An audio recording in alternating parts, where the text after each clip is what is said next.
Hey fam, yeah, welcome to day 3 of the 30 days no more next diet challenge. Well done. I'm proud of you for making it this far. All right, so today we'll be talking about the mistakes that students make when it comes to internal and external reports. But before we start, if you have not subscribed, make sure you subscribe and hit the share button as well, so that you share this challenge with everyone that you know will benefit from it. Now, a lot of people have been asking, how will this challenge go and everything? All you have to do is check for my daily posts on my YouTube channel. There is not going to be a live class now, because I've gotten a lot of DMs concerning that. It's not going to be a live class. It's just going to be daily posts on my YouTube channel. The essence of this challenge is just to help you, to prepare, to guide you, and to prepare you basically, and motivate you to study for the upcoming exam.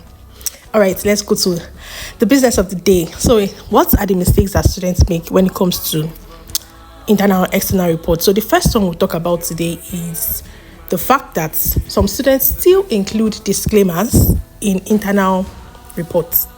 Now, a disclaimer is not necessary for an internal report, because the essence of a disclaimer is to protect the preparer from any liability that unauthorized parties might incur. So what's that?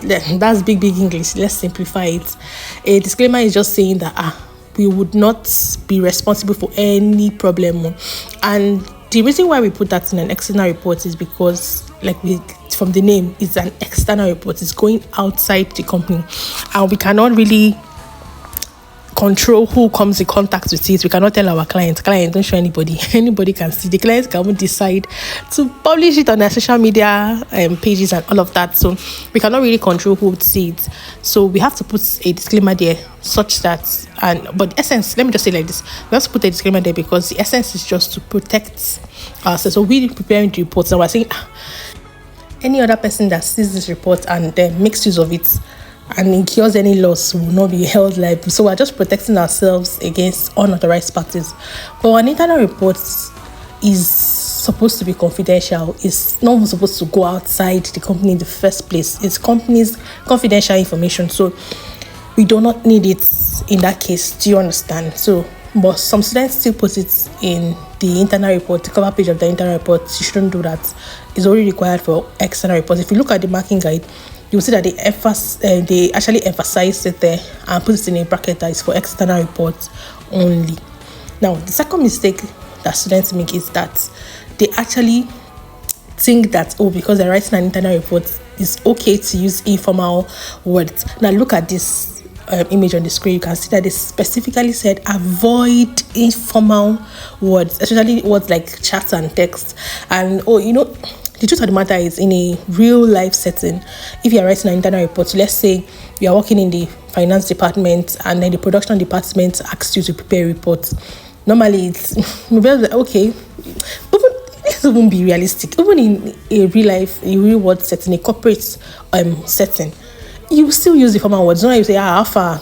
How are you? In secondary school, they always teach you formal and informal letter, and they'll say, in your informal letter, you say, how are you, mommy? How are you doing, mommy? All those things. You don't need it in an internal report for a case study report. No, you don't need it there. You can see that they even specifically said it. Let's even look at this other picture as well. You can see that they even said it here under the executive summary section that don't use words like I, we. You understand? We know, don't use informal words. Be as formal as possible. I tell students that to make it simple, just know that the major difference between an internal and external report is that what you put a disclaimer on the cover page. But every other thing stands. Internal reports will also have executive summary, it also have cover page, it also have body of reports, it also have appendix, it also have all those things. So don't say that because you are writing an internal report, it's okay to use informal words. It's okay to just talk as if you are chatting or you're talking to your friend. No, it's not right. Then the next mistake is that people actually write the internal reports as in form of an informal letter. Now, I'm emphasizing internal report because I've noticed that students don't get confused when it comes to external reports, because often I can ask, like let's say in 10 diets, they will ask it 8 times, if not sometimes 9 times. You understand? So they ask external reports very, very well. You understand? It's often to see that, but internal reports is very rare. Once in a while to just ask it. They actually tested it in May 2025. Yes, I think November 2023. I think May 2021. Oga Hospital or something like that. Yeah, but they don't test it often. You understand? So people don't really know what internal report is about. So in case they ask you in your own diet, that's why I'm saying this. So you don't write it as a form of an informal letter. They'll say, you say, dear mommy and daddy, or dear ma, dear sir, I hope this meets you well. I want to. No, you don't need all that. You don't need all that. Just finish your cover page and go straight to the executive summary, and then keep going like that till you finish your reports. All right, so these are the mistakes that students make. If you have not subscribed, hit the subscribe button. And there is a video that I actually created for internal and external reports. I explained it in detail. Now I just talked about the mistakes. I mentioned some things. Now there's a video I created. I want you to watch that video. You can check the description for the link, and you can also go to my channel to check it out. So watch the video. I explained very well what internal and external reports is. Like I said, the videos are still valid. The major change to the syllabus was sustainability. So yes, the videos are still very, very valid. All right, I'll see you tomorrow. Bye.